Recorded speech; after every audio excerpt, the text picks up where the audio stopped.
Good day, my name is Graham Gordon Thomas. On this windy blowy day I will explain the meaning of reptilian, or the representation of reptilian-like creatures within all the iconography, within the sculptures in the ancient world in Egypt and Samaria, etc.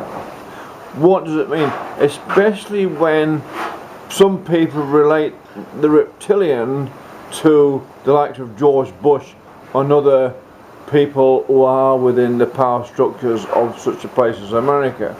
What does it mean? Now, if we observe reptiles such as a crocodile, we'll know that when they bite you in half because they want to eat you, there's no emotions there, and there's a saying called crocodile tears. Now, but what it is an understanding of how does that relate to the reptilian in human nature depicted within the iconography of the sculptures within, say, ancient Egypt.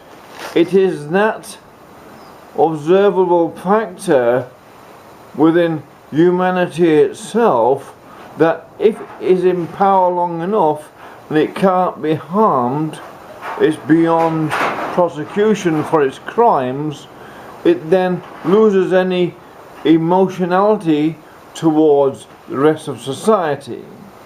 In other words, it becomes reptilian in nature, and therefore that is why, such as it is with Wall Street, for instance, the Wall Street bankers were purposely brought about the subprime crisis to cause a lot of people to end up in jail and on the streets, and that is being enacted in Australia, is basically because those people in those positions of power in Wall Street and in Australian Liberal Party in particular are reptilian in nature. Yes, like crocodiles don't eat each other. Crocodiles hang together on the riverbank sunning themselves, waiting for the next thing to come and bite and eat, and they'll share it, right? They'll grapple and they'll share, rip something apart, right? That is basically what reptilian refers to when it comes to leadership, with these kind of hierarchies that are gathering in the pace throughout the world's political structures. They're reptilian in nature. Because if we take evolution, and those who don't like the idea of understanding evolution is a very important point that you ought to, then you could understand what actually is going on, regardless of God or not, because those reptilian creatures that run our countries are godless. Like a crocodile is a godless creature. They don't care. But see, if you wind our DNA back right back to some pre-mammalian age, well, we have got a similar DNA within us as a crocodile, as a reptile. Now, if, as I said, that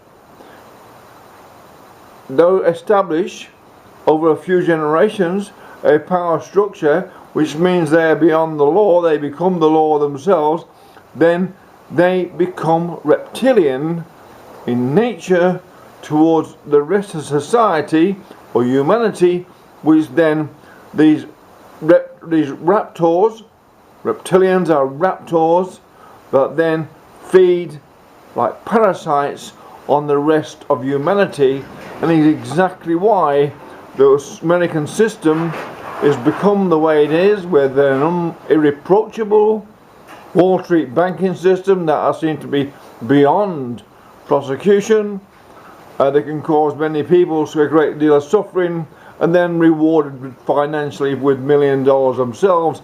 And therefore the same applies to in Australia, where bankers who hated old ladies, the way the bankers attacked and financially raped old ladies was something has to be raptor based, reptilian based. The Liberal Party now wants to reward the bankers for the suffering they've had of having to go through a thing called the Royal Commission, which is an inquiry into the reptilian-like nature and behaviour of the bankers over the last decades or so. So basically that's what the wise and good understood in Samaria and in Egypt about the reptilians, was the reptilian nature of humanity if it was allowed to be established into a power sect, so that it breeds in within itself this idiomatic behavior, and over the generations that becomes more and more the way it is. It becomes more and more reptilian over time, less human. Therefore the political systems we are having in the West can easily be described and understood through that the structures that we have in power in democracies are reptilian in nature.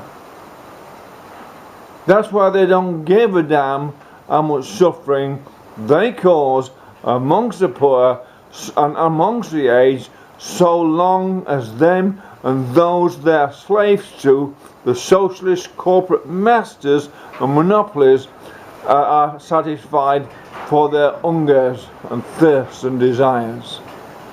So there you are. That is reptilianism described for it actually is, beyond the myths on the walls. Now you can ascribe anything you like to those, but I'm suggesting to you, as an evolutionist which I am, that that is the actual true nature, and suggested within the iconography and all the statues that are often referred to and depicted on YouTube and throughout the archaeological world. Thank you. My name's Graham Gordon Thomas, and just describing to people why political systems are enacting a eugenic program without any conscience whatsoever, because reptiles do not have a conscience about what they do. They just see a beast, rip it apart and eat it, sit there with a nice smile on the face, satisfied, their hunger satisfied.